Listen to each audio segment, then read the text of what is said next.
أعوذ بالله من الشيطان الرجيم بسم الله الرحمن الرحيم نحمده تعالى حمد الشاكرين ونصلي ونسلم على رسوله الكريم وعلى آله وصحابته ومن اتبعهم بإحسان إلى يوم الدين اللهم علمنا ما ينفعنا وانفعنا بما علمتنا واجعلنا من الراشدين آمين أما بعد فقال المصنف رحمه الله تعالى قال ولا يجوز بيع الحنطة بالدقيق ولا بالسويق ولا بالنخالة ولا الدقيق بالسويق. Bu bazı türlerini bir cins sanmaslıqı münasebet. Buğdayını ungu setişki bulmaydı. Buğdayını talqanı setişki bulmaydı.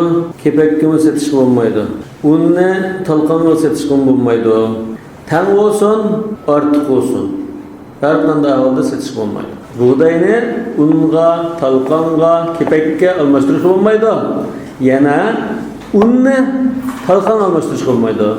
Saviq talqan, bu buğday yoki arpa yoki her türlü şu no'qot, guruch, qo'noqning unlarini ba'zida asalga ya shakarak narsaga aralashtirib, ba'zida aralashtirmay, yog'da qo'rimay, ilova safarda kapitalga yoki suvda aralashtirib o'rtada ishlatadigan sharab ustida tayyor tamoqni darhallam yaladigan tamoq.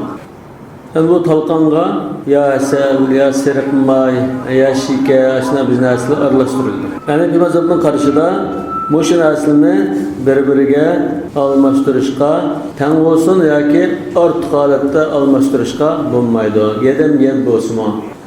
Qala wal aslu fihi an mushu masalada asas qoida anna shubhatar riba wa shubhatal jinsiyati mulhaqatun bil haqiqati fi babir riba ihtiyatan lil hurma. Mushunda masalada, bunda almashtirish masalalarida haqiqiy ribo bo'lsa, albatta bu nihayat xatarli bo'lgandan keyin tashlaymiz. Haqiqiy ribo bo'lmasa-mu, riboga shunda bir yaqin kelib qolgandek, o'xshab qolgandek ahvol bo'lsa, mushunmi o'xshash ribo deb qarab, buni neri turmas. Ya'ni bu xatarlik va neri turish jihatdan haqiqiy ribo bilan o'xshash muomala qilmas. Ve şubatul cinsiye bir cins bulaş ihtimalli kaçına güçlü. Şubatul cinsiye diyen noktada mesela buğday, arpa, zeytin deyimiz, muş nesile her biri öz aldığı bir cins. Yani muşunun ki her birisinin bazı bir türleri var. Şunun işlep çıkarılgan, kilip çıkan türleri. Mesela buğday desek un, kepek, talqan ve hakazalar bununki tarmak türleri oldu. Bir aslınınki tarmak türleri, bir cinsinki aslınınki tarmak türler. Yani bu şu türler aslıga o'xshash bir cins hesaplanmamdı. Ya bu ayrım narsa deb qalsak, başka cins bo'lib ketadi deymiz. Ya bu şu narsa asas o'zi şu azroq o'zgartirish kirgan bilan yanada şu desa, bu bir cins deb qaraydi. Bir cins deb qalsaqcho baravar olsun yoki ortiq olsun, kamchallansin yoki jinlansin, buni setishga bo'lmaydi. Odatda boshqa narsada jinsni o'ziga tang baravar sasi bo'ldi. Lekin mushunda aning bir onasi bor, uning ostida bolalar bor. Buğday desa, un, talqan, kepek, manda bo'lib mush ahvolda tang baravar bo'lsin setishga bo'lmaydi. Kamchallansin bo'lmaydi, jinlansin bo'lmaydi. Yüzde olayın şartları 16 koyulan 20 çocuk olan yapar. 20 çocuk verse sesler olur olmuyor ya da başka sesler dolaşman 20 çocuk kepek olan. Ya yoksa 10 defilde kıllar böyle kepek olmaydı. Bunun zavuklanışları müşterikide ilip birleşi şeriat kılar. Ya onun çaresi var. Lekin dehqon onu olmaydı. Dehqon o vaqtda ontaga budan algan bo'lsa, o'zi qo'yib qo'yishni xohlamaydi. Chuqum tüymeni taşırdı. Taşırdı udulluq, onda unilib yeydi. Ya uyandı tursun ki udulluk apargan şunu teşvik geldiyse onu olmadı. Ya ki sedret kendiyse şunu hacıtıp kalsam açkalımın da bunu olmaydı. Şu bunun çağırsam da şu tüymenge buğdayını şu günün bağısı da setip ötküzüldü. Pulusu zavut kaldı mı? Çünkü pulunu ep geçsem ben setip hacıtıp kalsam açkalımın da bunu kokal olmadan pulusu 5000 koy tügmen igisde kaldığı da bezip koyduğuma deptege. Ondan keyin her katım un lazım bolgan çağda bir haltı un lazım degan çağda bardı. Şu kunning bazıda bir haltı unning pulusini tutulib bir haltı un birdi. Çare şu. Bunu unutmayma degan ahvolda şu şeriatlar unga deseydi. Hem buna ma'qul. Hazır buğdayni qo'yib qo'ydim. Uzunliq shuni tatib birisiz. Men shu unni yeyman, lekin sizga masalan har bir chorakni tatib berganga ishart qilma. 5 koy bir chorak emas. Degan ahvolda yana bir egizpasga chiqdi. Qanday desa, bu un tatishda nemlantirilish. Nemlantirmasa, zavq qizib ketib, chataq chiqdi. Shu super kuydi uni. Bir chorak 1 litr yeb ketish mumkin. U ig'irlab unga kirdi. Kilor qatılgaç batta hazır qandaki kilor qatıdı aqatıgan aqatqış deymiz. Bunu qatıdı. Bunu kipekme arib ap qo'ydi. Manda olgankin bu yerda tang barobarlik degan narsa az yo'qolib ketdi. Hatto u odam o'zining buğdayning sifati boshqacharoq buğdayning unini ilmishi mumkin. Yani bu yerda jiq bir egizpasliklar chiqdi, ko'ngil xotirjam bo'lolmadi, yerga kirdi. Shu bundan chorasi shunda setep udulluq şu kunning bahsida hisoblab pulni tutib olsa yaxshi. Bunisi yana bir tarafi bilan men 20 tonna ya 1 tonna buğdayni qo'yib qo'ysam, u tugman chiqanda qiladi. Ashunda buğdayni yig'ib, uni ambalab pul to'lab qilib yurmay, ko'pida chiqib shu chaq setib 50 tonna buğdayni setibdimi? 5 tonna qilib udulluq uni tatib unur. Ya tatmasmi? Zavod degan narsa bo'lmasa, unni akab jihatdan lazım bo'lganligi berdi. Natijada men qo'yib qo'ygan buğdayning pulisini bu aylantirib oladi. 1 yil qadar. Anda bir foyda bor. Bu qo'shimcha foyda. Ash un tarqadimmi, ashuni hisobini qilib, balki ham ash unni tasdiq akalarning buğdayini setib bilan 5 million asas 5 millionga jazoni o'sim muomalaga berib bilan ondan 15% foydalanib, udilkaga unab yetishi mumkin.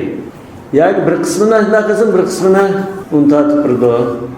Ve un setiş aşılardandan aş faydını közlep durup baha bektirdi. Yani bir taraftan buğday masattınız, unni çokum mendin ilişiniz gerek. Yani a soğuduğun ma soğuduğun çetikleş meselesi mümkün.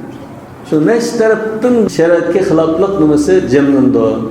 Yani o dehanga ma birodarimiz aşında unni setilib sizga vaqtida uzunluq un bermoqchi shariatga uyg'un bir ishni qilmoqchi desa, u dehan buni bermaydi. Ya Xitoyga bordi yoki aslında buğdayni qilib keyin un berdigan aslında shubilik muomala qilgan kishiga o'tkazdi. Bunun şu chora shu ikkidan birisini qilish. Bundan sonra sizce bunun aslında 3 tonda olmasa Sikirde, şundan bunu çıkınca bundan kaç beklese? Pulna bana koyup koydu. Mesela. Ya pulni elib kesse, qalgan chaqda unilib yesi bular satak yo'q. Lekin dehan buni unmaydi. O'sil oldigan dehanlar unmaydi shunga. Chunki qo'rqdi men pulni shartida qaytmay, qilmayman, qaytmayman, bir ish qilib qaytarsam, ana ballig'a nan yo'q o'tirgan. Şu an gayet kaldık bununla bir kabalet yapıyor. Bunun nenem aşağı bir yıl kadar aç kalmayma da anı başka şey yok. Tümenci şarkıbaş bundan ne Şarkıbaş buldu. Mesela biz arada Ya aş burunka. Bizden aş iktidari tümal battı bu. Su ektikini kullan. Şu çağda bir halta buğdayın yüzü barla. Şunu tökep taştı izep çıkarıp kırdı. Yani kepike numarasına silge şu buğdaylarının hemmisine silge dert koydular. Ama da işki koy verler. O ketti. Çünkü hazır bunu dayamasın. Sil kepek alması kıla mümkün. Ya kepekni cıkrak kılıp çünkü malga halaklık dayaması bulmaydı. Kepek bek lazım. Kepekni cıkrak kılıp tutulur mümkün. Öyle gizbeslik var. Bu bahsedilen mesela ahırda bununla aç degan bir ikki turli çağrıdan başka çağrı yok. Bu yanı örüp basakın çıkmaydı, bu yanı örsekin çıkmaydı. Un zat kurgallı aslında çağrı tapamamak, ehlinin çağrı tapamamak, diyhalının çağrı tapamamak, bunda kapağım. Bunda hakim müşahede Şu türlük muamelada bir kaide var. Bu kaide haqiqiy riboga o'xshashlam shu ribo shubhasi bo'lib qolsa biz darhol buni haqiqiy riboga o'xshashlab qarab o'zimizni tortishimiz lozim. Shubhatul jinsiya mulhaqatun bil haqiqa. Bir jins bo'lish ehtimoli bor bo'lsa, bir jinsga o'xshash qaraymiz. Ribo bo'lish ehtimoli bo'lib qolsa, ribo deb qaraymiz. Ehtiyatan lil hurma.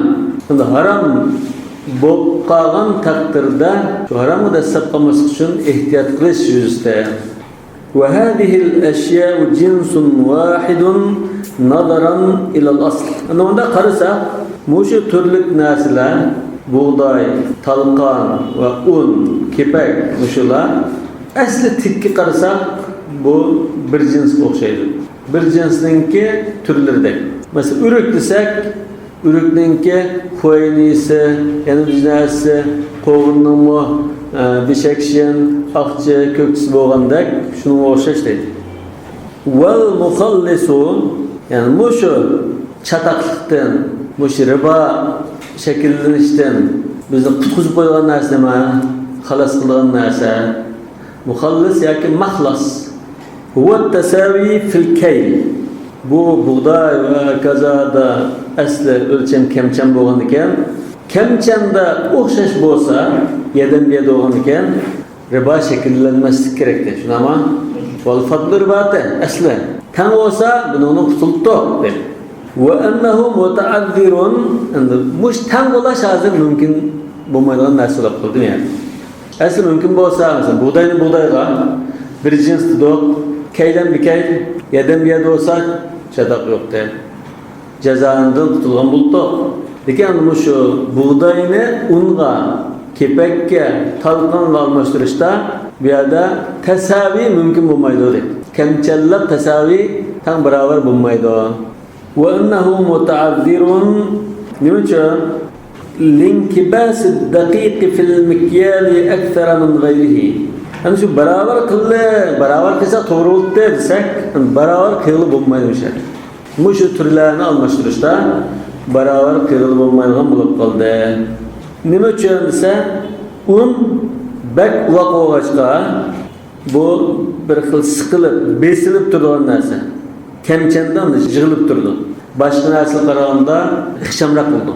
Nime için ise mesela, buğday olsa jumlaq olsa bu jumlaq olsa o aralıklarda onda boş urullar hep kalırdı. Lekin bu küçük olan iken çalışıp durdu, yim durdu, zıç. Ve iza udimal mukhallisu harumal bey'. Tan beraberlik tepilmese soda haram bulup gidiyor. Çünkü hadiste mislen mi mislin dedi. Misli tepilmeyen iken soda haram buldu. Eğer mislen bir misla beraberlik bolsa müşahede haramlıktan kutuzup koydu. Emdi kutuzup koyduğun şu beraberlik tepilmay kaldı. Tepilmagaçka soda haram bulup gitti. Çünkü biz Resulullah keylide nassan bitken neyse ta ki kıyamet kadar keyli olup gidiyoruz.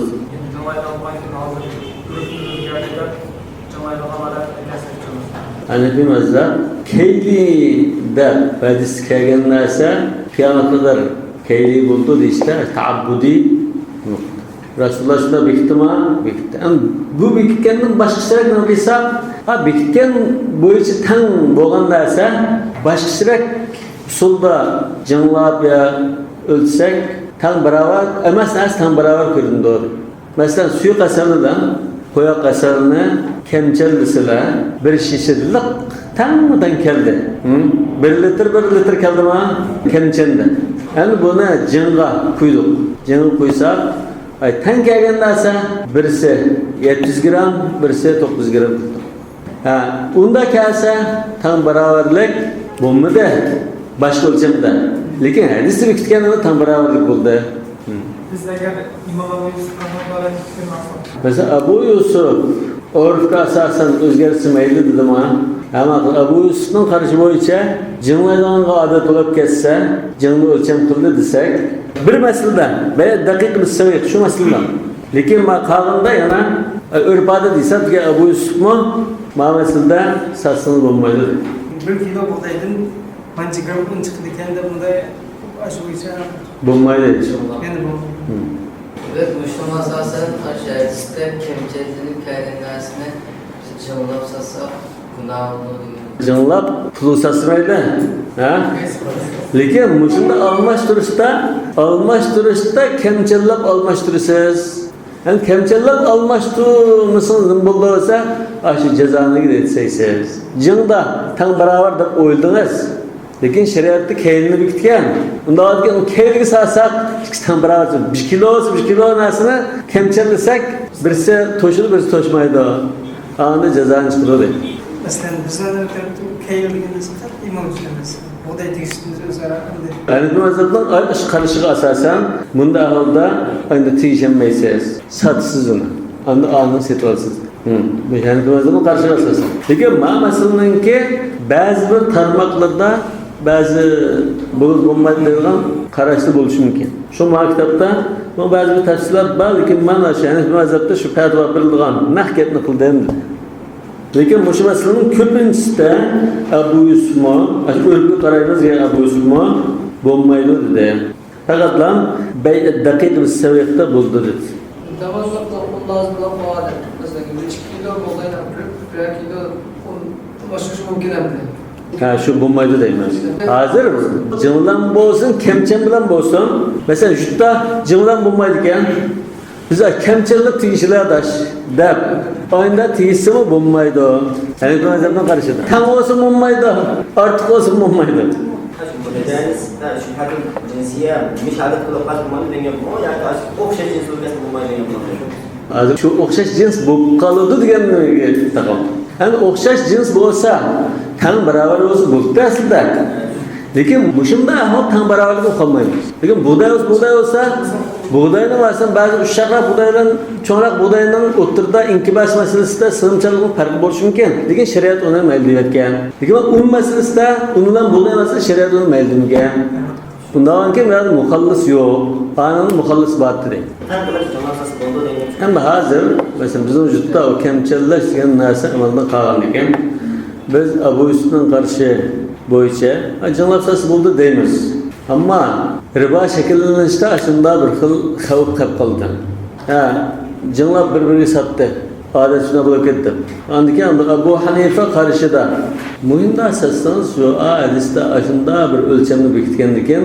Siz bu o'lchamga rioya qilmay boshqa o'lchamni satsangiz shariatning o'lchamiga satsak sizning o'lchamingizni o'lchagan tan deganni shariatning keyl o'lchamida tan barobarlikning val fadli riboga desigan bo'lsangiz. Bundan keyin biz qanday qilamiz? Buğdayni setib, unni setib olsak bo'ldi. Ya'ni hech qanday qarashda chataqqa desamaydigan chora. keyler sanatını canlanmış sanatı. Jinglar satsak bo'ldi, chataq yo'q. Pulga sotamiz uni. Uni satmaymiz ha. Hozir menda hech kimsa qo'ychasak bo'lmaydi. Ani pulga satsak, jinglar satsak bularning chataq yo'q. Lekin o'zining jinsiga o'xshab qoldigan un va talqon kepakka almashtirsak bo'lmaydi. Shuni pulga sotamiz, pulga olamiz. Xalqda qo'lidan yo'q, shu aşağı sizdan chiqqan narsa. Shu bo'lmaydi. Ma'lumda kemchallisin bo'lmaydi. İki kemçen buğdayda, bir kemçen ya yarım kemçen un çıkarılıp iğne kaynıyor. Bu faraz da misal qilib da'vatman gaplari. Lekin odatda bir chorak 10 kilo buğday desak, bundan masalan 1 kilo ya 1,5 kilo kepak chiqdi. Ha, qolgani un chiqdi. Lekin ash unni 10 kilo bo'lib chiqdi. Suv qatqanlikda bir jindek suv qatildi. Şu özlerinden buğdayını apırıp, şunu tatip şaklası buldu. Bir tonna parla, şu buğdayını tökte, bir tarafta unundan kipekini arpadım ha. Ay ne çilek çıksa şunu elep. Artık yemeğini unutmayımız bunlar. Ya şu sınırın buğdayını tökse kanın çilek, bunun çıkman için kipek şuna gidilen gap. Hazır ki bulavatka işleme ha. Sınırın o buğdayının özünün ununu alamayız. Buğdayını ötküzüler, şu günde ötküzsün ama burun tatip koygan ununu nakap ketin onu saklap durmayla. Çoğu zavatlar aslında erken atıp küçük günlerine gel, Abbas'a uyuzun tatbili var. Başqalarının buğdayga aralashtirmay, shu silinkilan tökep, tatib berdi. Shu silingan aşı buğdaydan nima chiqsa, hammani qachlab olib ketdilar. U faqatla un tatib bersa, ama bir tonnasiga 500 go'yda pul bersa bo'ldi. Shaq. Mayli, bu ko'paysin, o o'zinkini o'ziga so'setiq degan narsa yo'q bu yerda. Bu ishlab berdi aytmaychi. Bay yo'q. O'ziniki qaytgan. Ha? وكذا لا تجوز المقلية بغير المقلية ولا بالسويق والدقيق ولا المطبوخة بغير المطبوخة. Yani ma o? Yani bir türlü nasıl? Aş buğdayınınki qo'rg'onlari. Buğdayning qo'rg'onlaridan setilsa bo'lmaydi. Qo'rg'onni muhammas deydi. Yani muhammas. Wala bis-sawiq. Qo'ritilgan buğday talqon bilan almashtirilsin bo'lmaydi. Va daqiq. Un bilan almashtirilsin bo'lmaydi. Wala al-matbukhatu. Pishirilgan buğday bigayril matbukhati. Pishirilmagan buğday bilan almashtirilsa bo'lmaydi. Chunki bu ikkisi bir jins. Bir jins bo'lgandan keyin mislan bimisl bo'lish kerakdi. Mislan bimisl mutaazzir. لتعذر التساوي بينهما. İkisinden oturda mislan bimisl bulaş mümkün bulmaydı. Nim bilan mümkün bulmaydı? Bi fi'lil abd. Meşada aşın sütünü özgertken iş bendining işi bilan özgertimiz. Qo'rish, pishirish, talqon qilish degan narsalar bendining tasarrufati bilan aşında bo'ldi. Yani bu vaziyatda bunday masalalarda bendining qilgan ishlari bilan tabiiy afat deymiz. Allah Teala'nın işleri bilan afat semaviye deb qo'ydi. Buni bilan bo'g'ini o'tirini ayirdi. Nurg'un masalalar.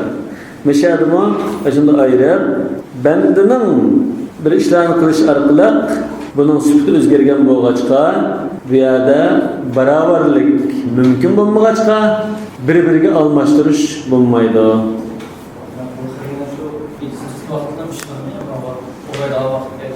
Ya qazanda shunda pishgan. Masalan, shu maqliya degan qo'ritilgan. Ma matbuha degan shortda ki shunda binas qilib pishgan. Ana millatlar xil bo'lgandikan, odatlar xil bo'lgandikan, buğdaylar shunda ko'chashi pishirib turishlar bor. Wa fi'luhu la yu'athiru fi isqat ma shurita alayhi. Yani onunki insanın qilgan ba'zi ishlari barobar bo'lish, kamchilanish degandek shart qilgan narsani bekor qilishga ta'sir ko'rsatmaydi. Yani bu yerda barobar bo'lish degan bir shart bormi yo'qmi? Borda. Kay degan shart bormi? Bor. Mush ikkisini nazar insonning shu buğdayni qo'rig'ini, yapishug'ini bekor qilib, bu qo'rilgan bo'lgan ekan, tang barobar bo'lsin bo'ldi. Demdoq ya. Mashruta alal abd. Shu bandiga shart qildi, mandanda shartga rioya qilsa. Wa yajuzu bay'il mablulati bimithliha wa bil yabisa. Yani ma huwa jaiz bo'lgan ahvollar. Namlangan buğdayga yoki quruq buğdayga almashtirish bo'ldi. Wa ratbati bimithliha wa bil yabisa. Ratba degan yangi pishgan buğday, yabisa degan o'tgan yildan bakra qurib ketgan buğday.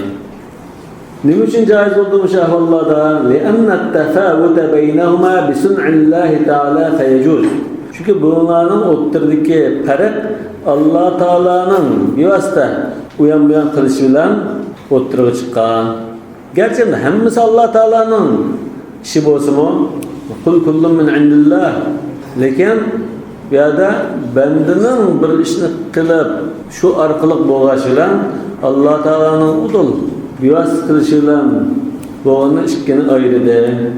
Allah Teala'nın bevosita qilishi bilan sal farq bo'lsa mayli. Wa ammal mablulatu namlangan bo'lib ketgan narsa kelsak, fali annaha khuliqat fil asli nadiya. Aslida bu buğday nam holatda yaratilgan. Aşının terkibinde su maddesi battı aslında. فَالْبِلُّ يُعِيدُهَا إِلَى مَا خُلِقَتْ عَلَيْهِ Nemlek bunu aslında yaratılgan altıya kaytırdı.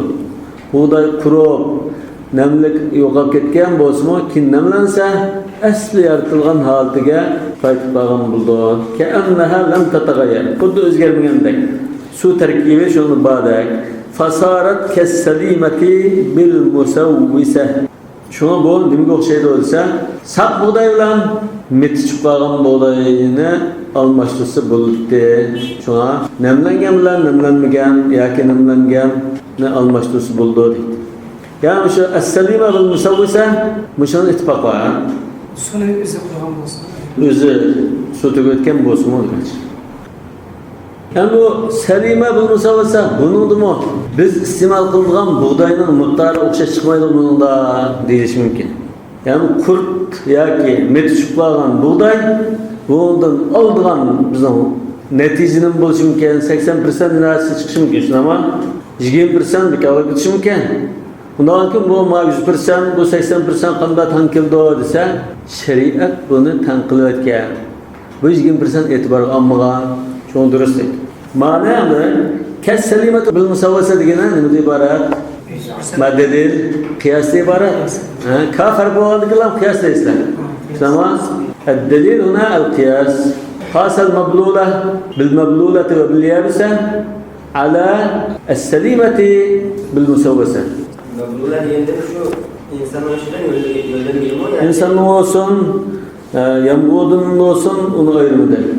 Mayli edik. Çünkü bu asli tabiatida aslında su maddesi bulaş, nem bulaş asli bağlanan iken insanın kolu arqalı nemlengen ahvalıdımı, yani bu asli tabiatini özgermeyendek bir ahvaldı. Göstergen vaqtda tafavutun o'zini inson oshidan illat göstergan. Agarda bir odam o'zi suv kelmasa çünkü tabiatida nemlik bo'lgan ekan, inson uni çok o'zgartirish kirgizmagandek bir ahvol deydi. Yani bu meselelarda, mesela mablula, gayri mablula, makliya, gayri makliya, matbuha, gayri matbuha dedi o. Muşunun da, yani mezhetin o'zida ko'sak kasanlar aslının kallanı kelgan qarashlarimiz chiqdi. Mashayixlarimizdan bizsa, ya bunun bo'ldi deydi, bizsa bo'lmaydi deydi. Lekin hozir maktabda kelgani, sinib kallanı qo'chib, men buni bunda bahs qilib yurmay, nah gaplarni deb qo'ydim dedi. Bundan keyin bu o'zining mas'uliyatini hozir ado qilayotgan bo'ldi.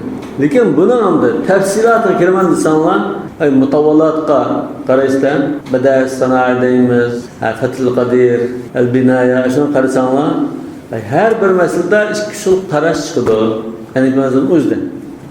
Çünkü bundan dayanık bir nas kelmagan ekan, ijtihod qilib, buningga o'xshatib qolgan.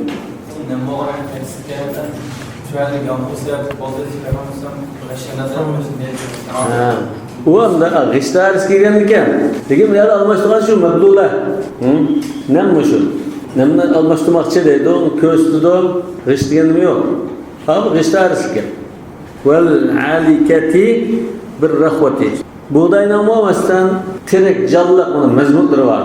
Qattiq, shuni alika deymiz. Alika degan xuddi shaynalgan sig'izga o'xshash. Parchalayman desam parchalar bo'lmaydigan mazmun degan. Shuni sig'izdan alak deymiz. Rahva degan sal so'lshab qolgani, bo'shab qolgani. Ya'ni mazmun jalliq buğday bo'lsa, uni sal so'lshab qolgan, sal bo'shroq buğdayga almashtirsa bo'ldi.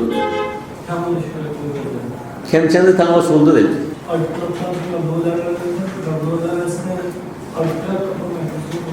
Baytul beyel mablula bir misliha ve bilyabisa yani tam beraber olsun buldu demek. Tam beraber olsun buldu. Bunu manemde kurup karavanı manemde cıkrak bir iş lazım dese olmaydı. Bir sağa bir sağa. Nemdim bir sağa, nemdim bir sağa. Nemdim bir sağa, kuruktum bir sağa. Bunda bu iş lazım. Manem bu olan iken sel yığılıp durdu, şuna mana azrak buraya, yacıklar buraya bulmaydı. وقال أبو يوسف ومحمد رحمهم الله يجوز بيع الدقيق بالسويق. أبو يوسف ومحمد صاحبان مش جزئية unni talqonga almashtirishda Köz karşı okşaş çıkmadı. Lekin yukarı meselelerde okşaş. Mesela la yecuz bey'il hintati bil dakik ve la bis saviq ve la bin nakhala degende okşaş. Lekin unni talqonga almashtirish masalasida jaiz bo'ldi deb qaradi.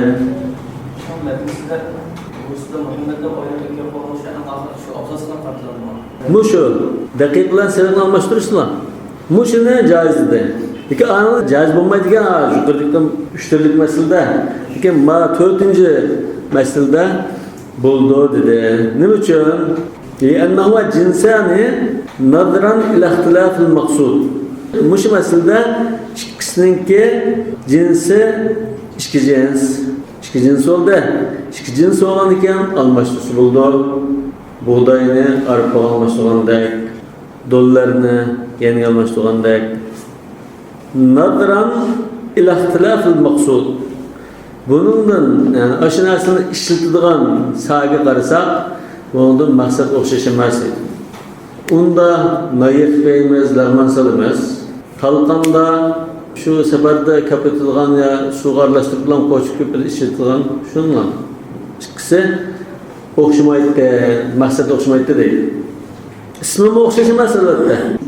Tarkibi o'xshash emas, shakli ko'rinishi o'xshash emas, hammasi o'xshash emas.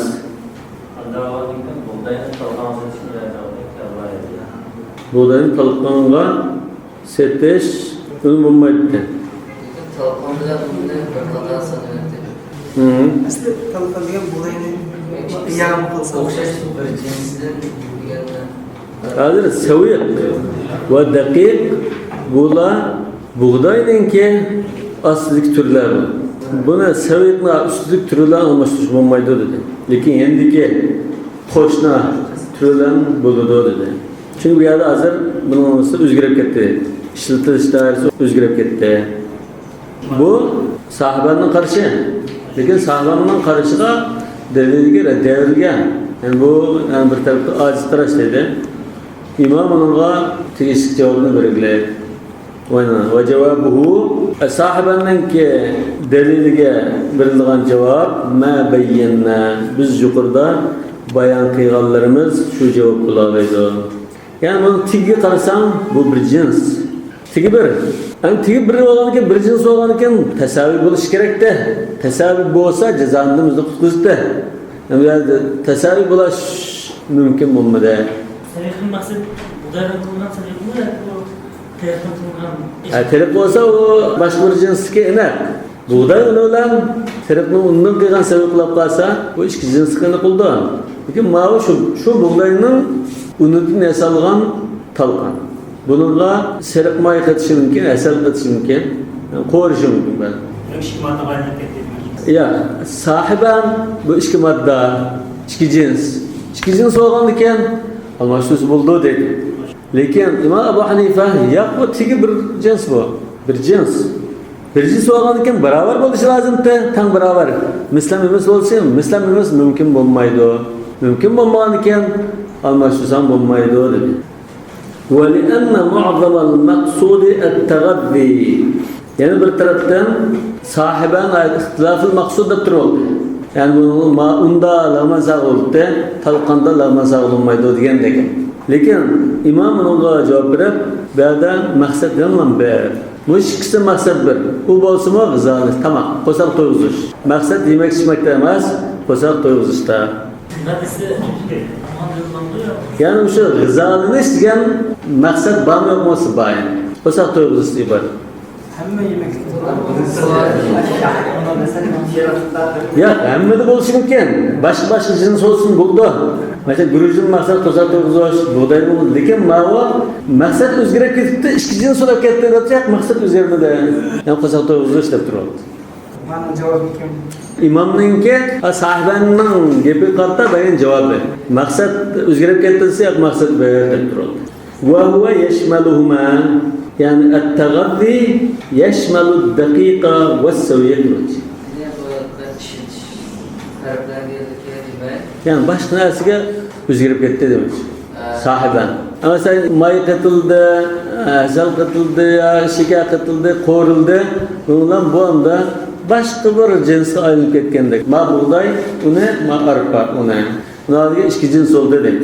Biz deymiz, unda o'zgarib ketgan bo'lsa-mu, buni tigi bir jins bu. Balki endi g'izalanish emas, boshqa bir narsaga, masalan bir narsaga so'yadigan, bunday narsaga aylanib ketsa, balki boshqa maqsad boshqa bo'lar, yo g'izalanish maqsad emas, tam so'yadigan, sirlaydigandek bir narsa istiqom bo'lsa, u joyda boshqa jins deyishimiz mumkin. İxtilafı maqsud. Lekin hozir qarasak, ishkili shu qilsak qiladigan narsa. قال ويجوز بيع هذه الأشياء بعضها ببعض متماثلا للتساوي. مش ترلك ناسنا مش تبش ترلك ناسنا صندوق الحنطة الدقيق السويق النخالة مش ناسنا بربرجة بق براور المشروع بلدان يدن ديال متماثلا ديال دقت صن متماثلا مشان نمد متماثل كيلا للتساوي متماثل bo'lgan ekan bu barobar bo'lgan bo'ldi. Barobar bo'lgan ekan ribodan bizni qutqizib qo'ydi. Masalan, degan bo'ldi. Beraber olmaydı. Ya, ba'daha bi ba'd.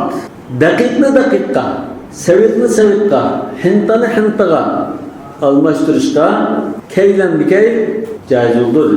Nima uchun tasaviy bo'ldi? Lekin hintani hintaga emas, daqiqni daqiqqa emas, hintani daqiqqa, hintani savitqa qilsa bo'lmaydi degan. Ikkisini farqi.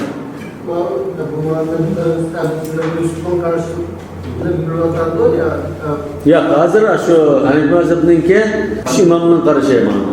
Buğdayni buğdayga, sa' bi sa' sasi bo'ldi chataq yo'q. Daqiqni daqiqqa, sa' bi sa' sasi chataq yo'q. Bu hech qanday ixtilof bo'lmasin. Wa yajuzu bay'ul khubz bid-daqiq wal-hintati kayfa kana. Mana unga sasi bo'ldi, uni almashtirib bo'ldi deydi. Nanne buğdayla almashtirsin bo'ldi. Kayfa kan? Yani kemchandi tang olsun, ortiq olsun, bu yerda tasavvur degan gap yo'q, ha? Qanday bo'lsa qadar nazar almashtirsin bo'ldi. Nima uchunsa bu ayrim bir jins bo'lib ketdi. Li'annahu ta'lilanda li'annahu adadiyun. Chunki xubz degan non son bilan setiladigan narsa. Yani ba'zi joyda jinlab setilishi mumkin. Bazı nallar var, bolkinanla canlar satığa olma. Lekin unulan buğday çoğu keyliydi. Bir keyliydi yine dakik vel hinta keyliydi demek için. Daha ki nanne sanılan ya ki canlar satılan narsine kemçellep satıştan ibaret. Bir adam cins okşamadı desek mesela belki muşu nanni unga ya buğdayga almashtirishda ortiq kam bo'lsa, tang bo'lsa bo'lardi. Nima uchunsa bu bir necha jins, bir jins emas. Birisi keyli, yana birisi adadiy vazni bo'lgan ekan, bu yerda bir qadr jamlamada bo'lgan. Lekin narx almashtirmoqchi bo'lsak, tang bo'lsin, ortiq bo'lsin almashtirib olsak bo'ldi. Eğer birisini söylep kalsa, biz küçük vaxtlarımızda un çıkıp navayxanaga nan çıktık. Buna dasta 2 cen ya 3 cen unna kötətkizib koysa çıkıp navayxanaga çıksak, buna nan birdi. Bazı 5 malçan kıtıp birdi. Şu 78-80 yıllar uzundadı. Eğer birisini söylep kalsa, mesela nan çıkıp yaptık navayxanadan biz uyga qaytıp atımız hazır. Navasamga 5'ten bassa unni çıkartıp buraya balamdı dedik. Ya ki unni çıkarsak tayyana yok, nanneli kumurumuz bir saatin geçirse dedi. Mesela bunda oldu çoğu dese, ben kitapta onu demedi. Eğer nan nahulak kalsa, bizim 3 imam un nesi olsa, ya buğday nesi olsa mel dedi. Nahulakın nan olsa. Eğer nan nesi olsa, İmam Ebu Hanife caiz emesiydi. Ebu Yusuf caiz dedi, bu mu imamdan bir rivayet. Hanifi mazhabda caiz degan qarash bo'yicha fatvo berildi. Ularken nan nesi olsun, nesi bo'lmasin, her iki ahvolda caiz bo'ladigan qarash bo'yicha fatvo berildi. Yana nanni bir nanni 2 nanga almashtirsin bo'ldi. Biz o'tgan degandek bir almani 2 almaga, bir yangidan 2 yangiga, Bir uçum buğdayını iki uçumga tutup. Yedem bir buluş kerak albatta. Çoğun işçiliğe okşaş bulmuşsun o. Mesela bir şirmanlarını iki atlarını otuğuştu. Mimam battı evlidir. Mesela mümkün. Hadiste yedem bir yedin şart kıldı o. Mağda miqdar şer'i yokup gitti. Miqdar şer'i bulmalıken Rububiyet dairesini çıkarttı bu. Rububiyet ne bizim diyen? El-mekilat vel-mevzunat diyen. Yani bu nan, mekilat, mevzunat dairesini çıkarttı. Adediyat kirdi. Ama nan ne cınlap satılgan bulap kalsa uçağda yani bulmaydı. Yedin bir yeduluş gerek değil. Adediyat aslında yedem bir yedem bulmuşsan oldu. Adediyat bu riba dairesini çıkarttı bu. Biz ötken de illet bekitken çağda Hanefi mezhepte mekilat ve mevzunat bu olsa ribavi daire kirdi dedik. Ribaviyat buldu dedik. Adediyat ya ki el-mezruat dedik. Gezlindiğen, metrelindiğen rah desek bu ribaviyat dairesini çıkarttı dedik. Yani nisiyosu buldu. Çünkü mavo diskin, mıkıygan, töttür dairesi kirmedi bu. Başka nersi. Cezanın şekillenmeydi diyen nersi. Cezanın illeti yok nersi mal. Buldu değil. Ebu Hanife'nin karşından nisiyosu bulmaydı. Yani nisiyosu bulmaydı dedi ki nisiyosu bulmaydı digenge nime illet bikti o vallahi alam. Yani mezhepten şu Ebu Hanife'nin ki bir rivayette bulmaydı. Lekin bununla bulmaydı deyişke nime delil kösetti Ebu Hanife. O bir gün. Bu delilini ben uçuratmadım. Bunlar olanın tezgahı olarak Oktay yazıklısı kesti. Bundan talqanına İmam Ebu Hanife'nin karşıda cinsi bir. Hem cins bir olan iken tam oz bultuşun ama tam kıyılı olmaydı. Tam kıyılı olmaydı. Bu aslında cins bir, lekin aslında özgertirişli kirgenliken iki cinsden duqya deydiğen derecede farklı kılıp kalgan. Şu aslında şu unni bir sağ unni biz korup talqan kıldık deydik. Bir sağ un başında. Lekin bu keyin korugan ixchamlashib, mesela go'shtni qoraslar ixchamlashib qoldi. Ama ixchamlashib qolgandan bir sağ unning o'zi bor ixchamlashdi. Uning boshqa narsa ketildi. Boshqa narsa ketilib ixchamlashgani sig'imchalik yiqilishib, besilib nima qildi desak, kim bunda tang barobarligini qilib olmaydigan bo'lib ketib qoldi. Masala shu. Hem şu kullanma belki tang beraber çıkışı mümkün. Lekin biz uqanmay qoldi. Uqanmagan ekan bu riba dairesiga yo'liq qolmas uchun biz asla o'zimizdan tatmaymiz deb. Men riba xatarlik bo'lgach. Ribani yeyish emas menda. Ribaga yaqin kelib qolmaslik degan. Mana bu yerda va kadalika in kana ahaduhuma nasiyatan wal akharu naqdan dedi. Aşı İmam Ebu Hanife'den kelgan Abu Tutqan qarash birisi nesiyosun buldu dedi o. Şunu hesap kıldı. Ebu Hanife rahmetullah dedin, nan nesiyosu bulmaydı diyen bir qarash ketdi. Uni maktabda hesap qilmadi. Ne balada çıkarttı, hani biri vesla. Kitap kelgan tanlagan qarash bo'yicha mayli deydi. Bular Çıkıyorsun, nisi yok. nanni bilyapsizlar deganlikka hozir bilyordi. Chiqqan chog'da bo'lsa shu balis qilsa nima qildi? Shu balisi undan chiqdi. Nandan chiqdi. Nima qildi? Bizning diyorimizda shu amal qilingan kelgan shu o'z vaqtida. Endi ajr haqli un saqlab, nan olmasdan ish yo'q. Pul qiliblan bir taraf qildi. Shu chog'da shu Hanifi mazhabning qarashi bo'yicha shunda amal qilib ketgan. Joiz degan qarash bor. Qala va fi hadhihi al-masail ikhtilafun wa tafsilun. Bu shu yuqorida bayon qilgan masalalarda ba'zi bir fikr o'xshashmasligi hüküm o'xshashmasligi imomlarning, mashayixlarningki tanlagan qarashlar har xil qilish ishlari bor edi. Ba'zi masalalar mashayixlar ixtilof qilgan. Masalan, bay'il maqliya va g'ayril maqliya deb ixtilof bor. Ana har xil ixtilofli bo'lsin va keyingi nimada va kadalika imkon ahaduma nasiyatan Alloh naqdan deganda Imom Abu Hanifadan ish qilib rivoyat bor. Nan nasiyalab qasqanda bo'lmam deganda lekin wal fatwa ala ma zakartuhu mana shu fatva qaysi qarashda berilgan bo'lsa mana shu nah gapni qilib qo'ydi. artık bahs kılıcımıdır neydi? قال ويجوز بيع الرطب بالرطب وبالتمر متماثلا. الرطب yeni pişkan hurma. Tamır gülü bolğunu. Gülüsi. Yeni pişkan hurmаны gülü hurmaga almaştırsa, tang bolsa, tang dediğimiz kemçen de tang olsa buludu. Şuna oxşamasam üzümne kişmiş, yemişke kuruq üzümge almaştırsa buldu. فَكَذَا التَّمْرُ بِالْبُسْرِ. Şundakla gülü hurmаны yeni sargaygan goru hurmaga almaştırsın buludu. وَالرُّطَبُ بِالْبُسْرِ.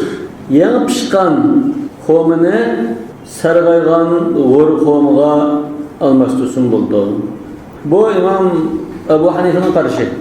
Müşüler ise caiz olduğunu qaraş Ebu Hanife rahmetullahi aleyhinin karışı. Busr deganimiz bu sargaygan hamda ta'mchigan g'o'ri xoma.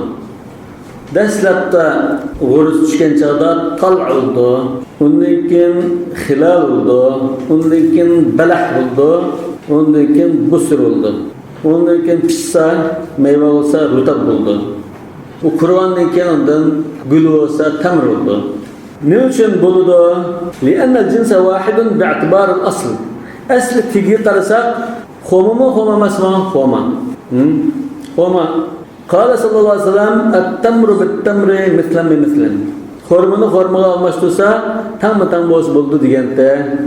Mishada g'o'ri bo'lsin, meyvalar pishqi bo'lsin, gul bo'lsin, hammasi xoma. Undan keyin bir sağa bir sa'ni almashtirsak bo'ldi deydi. Wasara kaxtilaf anwa' at-tamr. Ma'ni ibarat qiyas. Hadis unga qiyasdan dalil keldi. Naki g'o'ri xoma, meyvalar pishgan xoma, gul xoma bilan almashtirilganda nimaga o'xshab qoldi? Xomaning turlari, gul xomaning turlari o'xshashmagandek. Ma'lum masalan maysan dediğimiz o gül masalan ürükning maysani va oqyaqliq, ürükning ke 20 xil turi var masalan, eng azganda Uyg'urda. Shunda turlariga o'xshash bo'ldi deydi. Masalan, bu nimani qiyas bo'ladi? G'o'ri xoma, gul xoma. Yoki yeni meyveler pişkan xoma, gül xoma desa, bu xuddi mushu gül xomaninki turlari, mavu maysanning gulisi, mavu oqyaqliqning gulisi, maxondekning gulisi degandek. Shunga o'xshash deb qaraymiz dedi. Qala Abu Yusuf va Muhammad rahimahumulloh, an mushu sahibalardan jumhur bor billah. Jumhurdan baqallan Abu Thawr, Imam Abu Hanifa bilan billah. Qala musahibalardan billah. Bular deydi, la yecuz bay'u rutabi bit-tamr. Yeni pishgan xomini gul xomiga setishga bo'lmaydi. Mislan olsun bo'lmaydi. Yedan biyad mislan olsun bo'lmaydi. Lima ruyannahu sallallahu alayhi wasallam su'ila anhu. Faqala aw yanqusu idha jaffa. Mush bir rivoyatda hadisi bunda kelgan. Yeni pishgan xomini gul xomiga almashtirishga bo'lamdi deb so'ragan chaqda Rasululloh sallallohu alayhi vasallam soğan. Yeni pişkan xoma gülülap kurgan çağda kimip kitamdo ise kalunam sabla kimip kitido. Mesela bir sıvat yeni pişkan xomini kim kurutsak 20 sıvat küçüşü mümkün. Ama kala la idan. Unda olsa bombaydı o dedi. Belki yankusunuz bazıdan yaptığınız keylenleriniz. Bu key lazım. Keyinin yapın. Lakin sahiben olan başka üç imam neydi o? Yeden bir yerde olsun, mutasavi olsun, mutafadıl olsun, ortak, kem, tan almashtirib qo'ymaydi. Keyliler mezuniyeti maksatı ro amiken çıkmıştı. Ölçem asası olmasın. Bizde şu ötkengi derste to'xtalgan tema shu. Hanafi mazhab, Abu Yusuf'un başqalar şeriatda jazoni bo'lash uchun o'sha keylni bekitdi. Rasululloh hadisda keylni bekitib etgan kemchanni. Kemchanda ortiq kam bo'lsa jazoni shakllandi, undan boshqa u dair kirmaydi deb turadi. Lekin keylni hisob qilamiz. Endi ya hozir jin o'zgarib ketdi desa, jinda tang barobar qilsanizmi, ortiq kam qilsanizmi, tang barobarlik vujudga chiqarish mumkin emas. Bilinmaysiz uni. Kemcha ishlanmagan ekan, qanday bilibdi? Kemcha ishlasak bilibdi. Kemcha ishlanmagan ekan, bilinmagan ekan, qanday qilgan gap bir-birini unda almashtirmaysiz. Muhallis yok. Cezadan kutuldurgan narsa yok bunun. Ondan keyin qanday qilamiz? Ani satamiz, uni puliga olamiz. Kemcan özü mesela kemcan kılıp kaça o'xshash qachon qilib ismini tiyese. Buldu. Ishchilik ne qilib, necha soat chiqishini bilmaymiz. Ishchilikni ishchilik. Bichilek desin, buldu. Hatta jinglangan narsa olsunmu, altını jinglangan qilishda, kumush jinglashda, bunda bir tashni o'qib turib, yoki ma telefonni o'qib turib, bu telefonni gramda qo'yamiz, mushun eg'irligida bunda o'lcharmiz. Masalan, taroziga bir tarafiga mush telefonni qo'ydik, bir tarafiga oltin qo'yib, ma bir telefon eg'irlikda oltinni bir tarafini eg'irlikda oltin teshsak bo'ldi. Ishkalam tutib olgan bir o'lcham bo'lish kerak. Lekin o'zgarmaydigan bo'lish lozim. O'lib ketgan chalmani aklab, elib qo'yishdan o'lib, kishi qapqasi bo'lmaydi. Yani mazhabda shunday bo'ldi. وَلِأَنَّ الرُّطَبَ يَنْكَبِسُ أَكْثَرَ مِنَ التَّمْرِ. Yani bunun qo'shimcha dalili jumhurning yangi pishgan meva, ho'l meva, xormul qaraganda bakrak besiladi deydi. Ma guli xormu qattiq bo'lgan ekan, har qancha besib chindisimi chindolmaydi. Lekin yangi pishgan mevani bu bir xil suyuq mejildigan bo'lg'achqa sifatni sal ıssak, sal pastga tushishi mumkin. Yoki ustini sal bassak pastga tushishi mumkin deydi. Bu kamcha masalasi bo'lg'achqa. Vali Abi Hanifa'da, İmam Abu Hanife rahmetullahi alayh mush masalada sahih hadislarga tayangan. Sahiban al-Jumhur aciz hadisga tayangan. İmam Abu Hanife rahmetullahi alayh dalili mush hikoyat qilingan, rivoyat qilingan mush voqealikdagi dalil shu deydi. İmam Abu Hanife rahmetullahi alayh Bag'dodga borgan chaqda ulamalar masalasi bo'lgan. Çünkü İmam Abu Hanife'den namda bazı hadisler ammaydı deydigan gap meşhur olğaçqa, ula delil qilgan hadislarni, bazı hadislarni ammagan bo'lg'achqa, ula arg'ilgan. Taqsir, manda almashtirsak bo'ladi deb savolni boshlagan.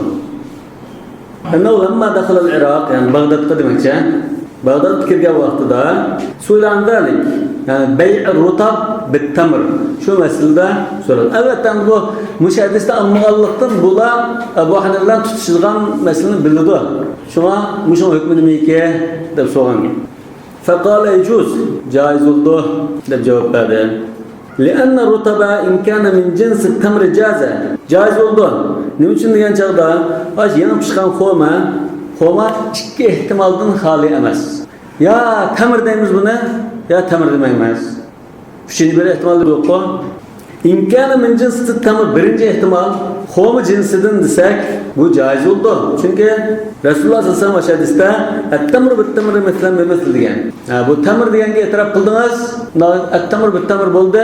Meslen mesel olsa, bir sağ olsa çatak yok. Bu muttafaqun alayhi hadis-ku. Ve illa mekun tamran, yo'q bu yangi pishgan rutab bu tamir emas deb turasınız. Mush ahvoldimi taxmi joiz bo'ldi. Liqawli sallallohu alayhi vasallam idza ikhtalafa an-naw'an fabi'u kayfa shi'tum. Sayyid Muslim'in rivayetinde idza ikhtalafat al-asnaf fabi'u kayfa shi'tum idza kana adabiyat degan. Varadda başqalar Bag'dod ulamalari yuqorida Abu Yusuf Muhammadning dalilida kelgan avayanqusu idza jaffa degan hadisni rivoyat qilib manda hadis bor debdi. İmam Abu Hanife rahmetullahi alayh bu hadisni rad qildi. Ve qala madaruhu ala Zayd ibn Ayyash ve huwa da'if. Bu hadisni ravilerden birisi Zayd ibn Ayyash şu rivoyat qilgan. O aciz ravi. Bazı rivayette mechhul degan. İmam Abu Hanife ona min cehabideti ehlil hadis, min sayarifetir rical deydi. Bu hadisi kim rivayet qilgan? Bunun içinde aciz ravi ya mechhul ravi kim onu bilir, andan rad qilgan bunu. O Seyyid iskepti Abu Hanife Seyyidisini qabul qilmadi degan gap yo'q mı? Hadis kepti bunun senedini ravi tekshirib, undan keyin senedni kashf chiqqachqa uni olmadi. Mesele shu. Yani bunu da İmam Abu Hanife bu hadisten hadis ulamalardan falanı aciz digenti deb manda asıl qilmadi. O'dillash ravina maravi chataq dedi. Yani İmam Abu Hanife alimun bir rical. Huwa racul ve arif bir rical. Ve huwa daif. Aslında müşaddisinin sahih emasga sanad jihatdan ilib aytsak, mushravininki mechul ya ma'lumligi ya aciz ya thiqaligi bir taqildi. Ondan metni kelsak, o metnida ondan acizlik var. Hozir rivoyat sanad jihatdan acizda qiladi. Lekin ahli hadisdan ba'zilar yo'q bu mechul emasda, ma'lum kishida, aciz emasda deb turadi. Mesela maktabının aslında sahih deydi. Emniyetli sahih emas. Yani bu hadisni bahalaşta aynı hadis ulamalarınki qarashlar o'xshashmaydigan ahvollar bor. Bundan çoğunlukla tekshirib, ondan bir narsa deyish lozim. Mesela şu Zeyd ibn Iyash aciz emasmi? İmam Abu Hanifa'nın ilmini okuyatkanlıkken şunun şagirdi olarken imamımız aciz değilse bunda canlı. Evet, ras aciz. Bir şiir dedi o. İza qalat Huzami fasaddikuha fe innel kavle ma qalat Huzami. İmam diyen müşibbaha şu doğru. Nuşu karasını tutsa çıtak yok aslında. Yani imam zaten rijalını bekliyor etti. Mesela İmam Tirmizi Sahih Cami'da Kitab-ül İlal bir rivayet kıyılan vakalıkta an Yahya el-Hamani semi'tu Eba Hanifete yekul ma ra'aytu ekzebe min Cabir el-Ju'fi ve la afdala min Ata ibn Abi Rabah. Müşür rijalını tunudası. Birisi kazzab, birisi bekahşeden. Yani Kale Hamad ibn Zeyd ma arafna kunyete Amr ibn Dinar illa bi Abi Hanife. Abu Hanife Amr ibn Dinar'dı mı hadis anılgan öğrengen. Şu Kufa'ya Amr ibn Dinar kelgen moya sorunun kanunu şu anda başkalarına soruyanmay. Kunyeden bilmeydiken Abu Hanife'den özleri soğan bozlar dese. Abu Hanife çoğurak ne boğan iken Abu Hanife'ye iştik koydukken. Abu Hanife rahmetullahi ya Eba Muhammed haddithna Amr ibn Dinar anda hadis ustası. Sonra biz bir hadis söz yaparsa Eba Muhammed yani bunun künyeti Ebu Muhammed kender künyetini Ebu Hanife'den bilgen toq deydi. Yani İmam Ebu Hanife şunda diyen Qatalallahu Cehm ibn Safwan ve Muqatil ibn Süleyman hâzâ afrata fin nefi ve hâzâ afrata fit teşbih. Yani mesela İbrahim'in Nakai'ninki mursali musnedidan kuchliq degan masala. Nima uchun? İbrahim Naxai o'zi shunda degan. Men bir sahobadan anglagan bo'lsam, ay sahobaning ismini atab turib, musnad holatda rivoyat qilaman hadisni. Agar jiq sahobadan anglagan bo'lsam, sahobaning ismini demaylam, qala Rasululloh deb deyman degan.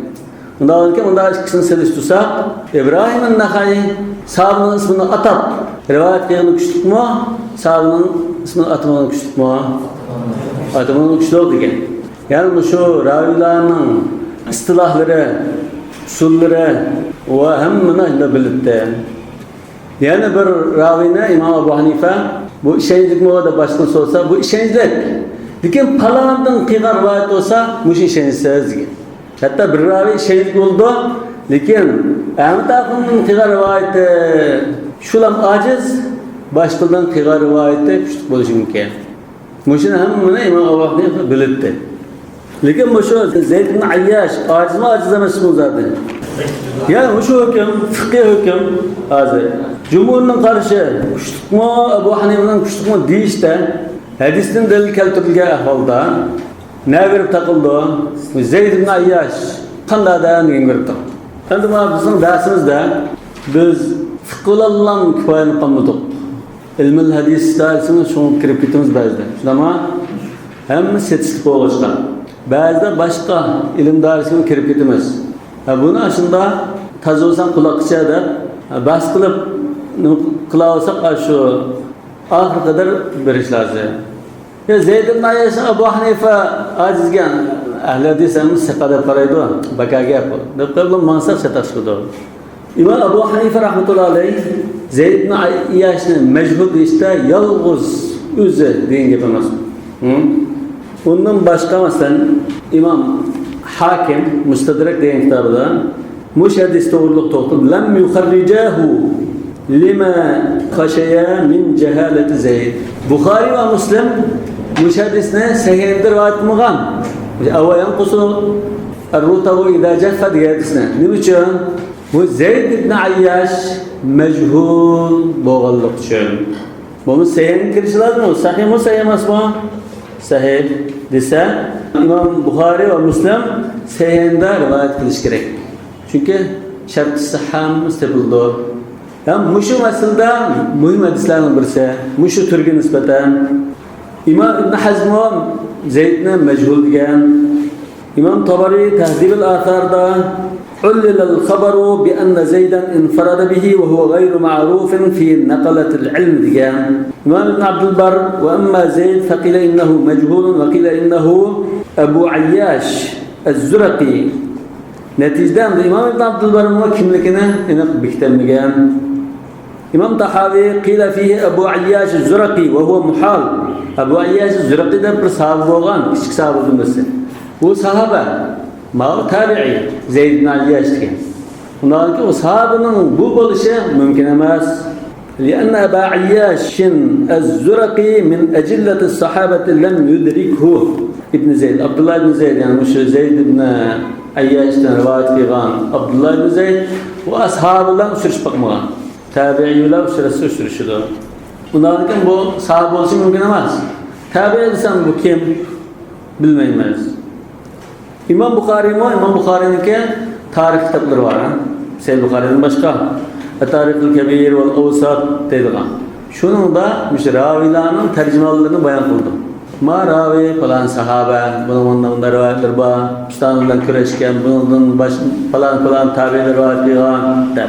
Tabi'lerin o, maşensizlik bayan kılan da kitaplar var. Şunun da İmam Bukhari, Zeyd, Ebu Ayyaş ve Zeyd ibn Samit min sıgar sahabe da sahabe'nin tılgağı.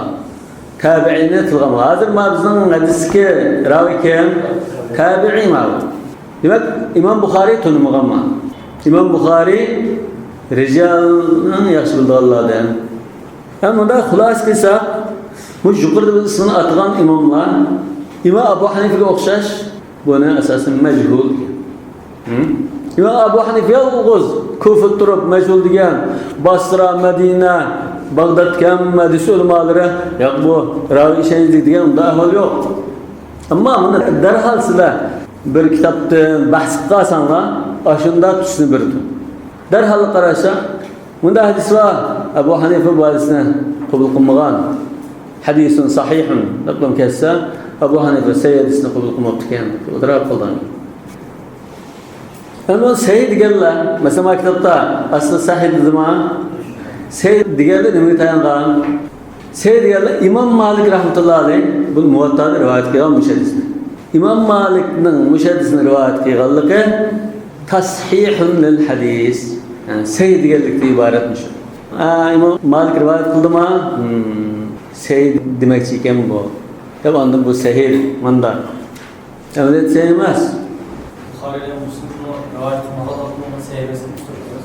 Aşağı hadis şu meselede yalnız hadis olab qolsa, sahihda rivayet qilmasa bunun bir xil ajizligini ko'rsatdi. Agar uning o'rnini to'ldirgan nurg'un hadis bo'lsa, uni rivoyat qilmasmi, boshqa azizni dalil qilib masala hadis bo'lardi. Ya'ni mush hadis ma'qul. Zeyd ma'ruf raviyati deydi İmam Malik ma'ruf deb nima qilgan sahih degan deb faraz qilib, İmam Malikning sahih deb rivoyat qilmasa biz sahih deydi. Zeyd ma'ruf deydi dedi. Zeyd ma'ruf deydi. Lekin yana nurg'un kashf qildi. Osh hadisdan boshqa variantlari bor. Boshqa variantlari o'xshamaydi. Masalan, Abdullah ibn Yazid Zeyddan rivoyat qiluvchi. Yani Zeyd ibn Ayyashdan kim rivoyat qilgan? Abdullah ibn Yazid. İmam Malik Muvattada shunday rivoyat qilgan. Sahibanmi shunda dalil qilgan. Yana bir rivoyatda Zeyd ibn Ayyash'dan Yahya ibn Abi Kathir rivayet qilgan. Anna Rasululloh sallallohu alayhi vasallam naha an bay'ir rutabi bit-tamri nasi'atan. Nahning gapi yo'q. Yang pishqan xomini gul xomigan nisi setishdan to'sgan ekan. Nisi setishdan deb kelgan. Mervayette. Yana İmran ibn Abi Anas an Mevla Bani Makhzum أنه سأل سعد بن أبي وقاص أن الرجل يسلف الرجل الرطب بالتمر إلى أجل فقال سعد رضي الله عنه نهانا رسول الله صلى الله عليه وسلم عن هذا. Nağın müşahede nahi nime kâgen? Nesi boğallık için nahi kâgen? Yerden bir yerde kemgen dedi. Bunu İmam Tahavi şunda tahlil kılgan. And İbn-i Türkmani'nin Al-Cevher-i Naki da İmam Bayhaqi'ninki Sunan-ı Kubra'ga qarta yazgan bir kitabı. Şununda bu hadis senet cihattan olsun, metni cihattan olsun muttarib, ittiraben şediden. İttirab-ı senet vel metn bunu ulumul hadiste okuyuslar. Her xil rivayet kılıp qalsa, her xil raviyilden okşamagan varyantında rivayet kılıp qalsa ittirab buldu. Bu mu? Nimini görsü de ahş delini acizli tutudazır. Fi ittirabdır. Üçüncü noktada hadiske rutab degan söz Xo'minin shehidagi rutabni ko'rsatdi. Biz Xo'minin shehidagi rutabni yerdagi guli Xo'miga almashtirsa bo'lmaydi deb muttafaqun alayhi hadisda naha anil muzabana wal muhaqala deb hadis rivoyat qilgan. Ama naha anil muzabana degan mushadis kelgan shu. Yani Abu Yusuf müşahede Abu Yusuf Muhammed rivat avayan kosuza ceffa diyen aşedis ay muzabana ne kâgedis o. Biz zaten o şahlı üstündekine gülü komun çekleyemeyiz. Adil komasılar ama yadı ki sırattaki komunun gepi mağı demek için. İmam Şafii mu Süfyan ibn Uyeyne an İsmail ibn Umeyye da Zuraki de rivayet edilen. Yani Zürati ise bu sahabını gösterdi. Lakin sizin de aklınızda hazır tabi'i de bir Zeyd ibn Ayyaş diyen kişinin gepi var. Bundan ki bu Şafii'nin Müslüman, bunda bir tabi'inin Müslüman yok. Yani muhaddisler bazıdan mesela Daraqutni bu mu rical alimlerden Daraqutni şu hadisini rivayet kılgan Zeyd'ni mechul emasdi deb turadi. Lekin tabi'i deydi o. Tabi'i degani İmam Şafii'la Zuraqi'da sahabadan rivayet qilgan uni zid qildi o. Sufyan ibn Uyeyne mu u Bani Zurayq'dan chiqqan kishi desa İmam Malik Mevla Bani Makhzum deydi o. Yani ixtilof. Demek bir şey ittirob bormi desa bor. Nagir takıldı Zeyd ibn Ayyaş, künyede Ebu Ayyaş desek, bazılar şimdi diyen, kim zade kul olmaydı? Tabi'i mi? Sahabe mi? Mevla Bani Makhzum mu? Mevla Bani Zurayq mi? Kul olmaydı. Mechul degine, yak aciz ravi degine, cerhun mufassar. Sebebini bayan kıygan cerh. El cerhu mukaddamun ala ta'dil dediğim bir kaide var. Lakin cerhul mubham bozulmaydı. Ya çataktı. Kanda çataktı. Dün turası olmaydı. Mechul, ya kezzab, ya gibi kanda dese andım buldu. Ama ya da İmam Ebu Hanife bu mechul. Ne malum dedi zaman cerhun mufassar buldu. Yani bu aş imamla İmam Şafii, Süfyan ibn Uyeyne, Tabari, İbn Hazm, İbn Abdülbar, Bukhari, Müslim, Hakim aşularınki bu kim zade de muayyenleştirenmeyi ihtilaflaşıp ketişilen bulda bu cerh-ül mufassar kuşuyup ketti deyimiz. Yani Daraqutni bunu ne degende bu işenizlik tabi'i tabi'i ravi mu meczulemez degen. Lekin meczulemez degen Daraqutni'de ilgili bir şey kimde bakan buna Zikinde bakmagan, bir asası yok. Lekin nimaga asaslangan Daraqutni? İşenizlik ravilardan ikisi. Bunu da hadis rivayet qilsa, bu ma'ruf bo'lib ketadi degan bir qoida bekitib olgan o'ziga. Bir navalim adam bor, Abu Ayyash, Zeyd ibn Ayyash. Buni biz tanımadik. Lekin bu Zeyd ibn Ayyashdan biz tanıydigan işenizlik ravilardan, mesela İmam Ahmad yoki Ishaq ibn Ravi deydi mesela. Ki ravi muşu namalım adamın hadis rivayet kıldı. Qilgandikan bu ikkalan, ishonchli ikkadan rivoyat qilishlar bu Zayd ma'ruf odamdek bo'lib ketdi deb turibdi. Lekin jumhur unda gapga unmaydi. Jumhurninkida unda bir qoida yo'q. O ishonchli odamdan ikkalan rivoyat qilsa, undan hadisni rivoyat qilsa, bu majhul bo'lsa shu majhul oldi qoldi. Bundan keyin Darqutni bu thiqa ma'ruf desimi undan ilgari uni imomlar tunmagan bo'g'achqa bu majhul holatda qoldi. Unda ikki odam rivoyat qilsin, ishonchli odamdan baribir majhul holatda qoldi deymiz. Bu İslam Muhammed'in ketken hadisine İmam buna şu söğütte sası bol deganda ötkazamiz. Ondan dediğim caiz qilamiz. Ve ro'tab degan bu daraxt istemez, bu ro'tab söğüt qashamana daraxt isema o, mesela meyvesi bo'ldi. Chunki al-jam'u awla min at-tarjih degan bir qoida bor. Ha? Hadisni azan aytish keldimi? Biz baka bir hadisni tashlatib, bir hadisga eslab, bizni tashlasamda, yo'q. Muvofiqlashtirish mumkin bo'lsa, muvofiqlashtiramiz. Ham bu yerda la yujuz bay' rutab degan mazmunda hadis keldi Zayd ibn Ayyash rivoyat qildimi? Hadisda sayyandiga nahanu muzabanat. Muzabanat degan gap bay' rutabi ala ru'usin namla bit-tamr dedi shunami? Undan keyin ashu siz dalil qilgan hadisga mazmun ma sayyandiga hadisdan o'zi shu deymiz. Ikkili hadisga amal qildik, birini tashladik. Lekin u boshqa gapdami, yerdagi gapda desa hadisni tashlashga olib bordi. Al-jam'u awla min at-tarjih degan gap shu. İmam Abu Hanifa Zayd ibn Ayyashni majhul yoki daif degan bo'g'achqa bu hadisni rad qildi. Hatta qala Abdullah ibn Mubarak. Abdullah ibn Mubarak bu hadis peshvolaridan. İmam Abu Hanifa rahmatullohi alayhining shogirdi, katta hadisshunos va mashhur mujahidlardan birisi. Bir yil haj qildi, bir yil jihad qildi. Shunami? Aş İmam Süfyan ibn Uyaynaga yo'lgan she'rim mashhur bu. Ya abidal haramayn law absartana la'alimta annaka bil ibadati tal'abu. Sa'ada xushbiroq chechib, avvali o'ttag'ingda bizningki otlarimiz va chang tuzan, tala, buxunaqlar shunga orlashib, bizning ashunda oldimiz oyda bo'ldi. İkisi selishtiq olmaydi. Başında bir zahid ve mücahid bir zat. Hadis ulemalarının katlarından Abdullah ibn Mubarak. Mesela Abdullah ibn Mubarak, İshaq ibn Rahwey, Ahmed ibn Hanbal, Abdurrahman ibn Mahdi, Ali ibn Madini, Yahya ibn Ma'in. Bunlar cehabizetil hadis deyin. En katları.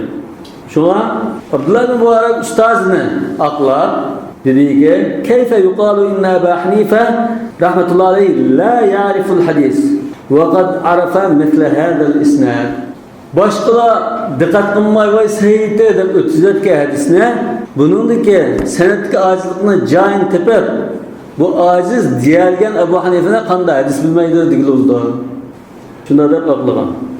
Demak, anda tekshirib kelsak, ba'zi masalalarda İmam Abu Hanifa rahmetullahi aleyhi'nin bazı hadislerini ammağanlıkının urulluq tarafı çıkıyordu. Bazı hadislerde doğru çıkması mümkün. Ama qarı qoyaqlar bunda hadisler rad qildi, hadisdan olmaydi deyish bu insofdan emas. وَلِأَنَّهُ بَاعَ التَّمْرَ بِالتَّمْرِ لِأَنَّ الرُّطَبَ تَمْرٌ. Yani bir yerde başka hadislerde tamran deb kelgandikan buna qarasak rutabni tamirga setish, tamirga setishdan iborat degil bo'ldi. Qala sallallohu alayhi vasallam lamma uhdiya lahu rutabun min Khaybara. Rasululloh sallallohu alayhi vasallamga amiluhu ala Khaybar, Khaybarga bekitgan kadiri Rasululloh sallallohu alayhi vasallamga yangi pishgan xomini hadiya qilgan vaqtida akullu tamri Khaybar hakada Khaybarning hamma xomilari bunda islmon degan dedi. Niye dikkat qilsanglar Aşu amiluhu ala Khaybar Rasulullah hadiya qildi degan aşu vaqalik rivoyatdan hadisda rutab degan so'z yo'q aslida. Ha? Rutab degan so'z yo'q. Tamir deb bor. Undan keyin bu rutab degan so'z nereden kelib qoldi? Boshqa rivoyatlarda aş amiluhu ala Khaybar hadiya qilgan xoma yangi pishgan xomitdi degan mazmun kelgan bo'lg'achqa Ya da iki hadisin mezmununu biriktirip etdi. Şu bunun bir ayla bak, yok o hadiste rutab degan gap yok. Xo'mu deppa. Siz o'zingizning mazhabiga hadisin shundan dalil qilish uchun rutab degan so'zni kirgizib oldingiz desa bo'lmaydi.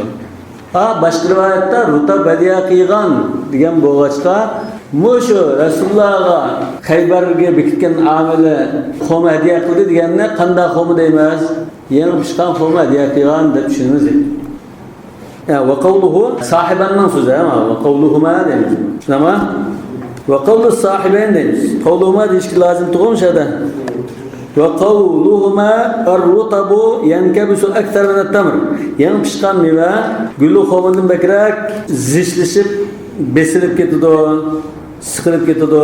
Digini katta bizim cevabımız kulna hada tefavutu neşe'e min as-sifatil fitriyye. Bu aşinasının tabiat aşina boğaçka aşina okşaması kirip çıkan. Ve ennehu mevdu'un anna fima şurita aleyna min ra'ayetil mumathila. Bizge şart kılgan muamelemizden doğru buluş için bizge Allah Teala şart kılgan demeşede sen özden aşında sıkıp ya karşımda jığınçak koygan narsa olsa, qo'rib, pishirib, qanday qilib, shu chaqda bo'lmaydi. Lekin o'zligidan aşında zishlashadigan, sig'imchan bo'lgan narsa olsa, bizga shart qilingan doiraga kirmaydi demoqchi. Li'annahu ja'a min qibali sohibil haqq. Chunki bu yangi pishgan qo'mninki aşında sig'imchan zich bo'lishi nereden kelgan? Allah Teala tarafından kelgan. Min fi'lillah. Lekin banda uni qo'rib, pishirib, yig'incha qilib qo'ymagan. Va qad ta'azzara al-ihtirazu anhu. Yani bu shundan saqlanish mumkin bo'lmadi. Yani pishgan narsa yig'incha qilib qolsa, biz unda saqlanmaymiz. Şunu bu mayli. Bi xilaf ma idza jaa min jihati al-'abd ala ma marra anifa. Lekin inson ashun qo'rib, pishirib qanday qilib unda yig'incha qilib qo'ysa, bu chog'da farqi bo'ladi deydi. Bunda qarasanglar, İmam Buxoriy rahmatullohi alayhi Hazreti Anas'tan rivayet qilgan bir hadisda naha an bay'i thamar tamri hatta yazhuwa. Xurmaning mevasini sarg'aygonga qadar yoki rang tuzganga qadar setishdan to'sdi dedi. فقلنا لأنس ما زهوها قال تحمر وتصفر. Bundan keyin mishada qizirish yoki sarg'ish degan narsa xo'mining sufti deb o'tirib qolmishadi. Tamirning sufti shu. Ya'ni g'o'ri tamirning deymiz. Bundan keyin shu g'o'rining gapini qilayotgan chaqda o'sha tamir demadimi? Buxariyga rivoyat var. Ondan kaç g'o'ri olsun, pishqin olsun, tamirganda qilinishini deymiz. Undan keyin bu nimadan iborat? Yangi pishgan xoma tamir. Guli xoma tamir. At-tamr bit-tamr masalan olsa chetaq bo'lmaydi. Ulamolar ittifoqga o'rinba yangi xomaga yangi guli olsa, bu yilning gulisi, 5 yil burun gülü kılgan ko'l gülü olsa almashtirsa bo'ldi. Undan keyin bu nima ko'rsatdi? Rutab bilan tamroz bo'ldi degan biroz ko'rsatib qo'yish mumkin. Yani bunun da azraqliqi, namlikning farqi bor deyilsa. Hatta İmam Şafii rahmetullahi alayhi yangi pishgan xomga tang barobar almashtirsa bo'lmaydi dedi. Bir rutab mislan demesi olsun bo'lmaydi dedi. Ma'lumda ulamada hech kim deb bakman. Masalalarda taqa Abu Hanifa'dan başka bazı ulamalar var. İmam Şafii bir rutab la yecuz dedi. Mislan demesi olsun, yedem bir yedi olsun. Wallahu a'lamu bis-savab ve ileyhi'l merci'u vel ma'ab. Subhanakallahumma bihamdik eşhedü en la ilahe illa ent estağfiruke ve etûbü ileyk. Müşerref olsun.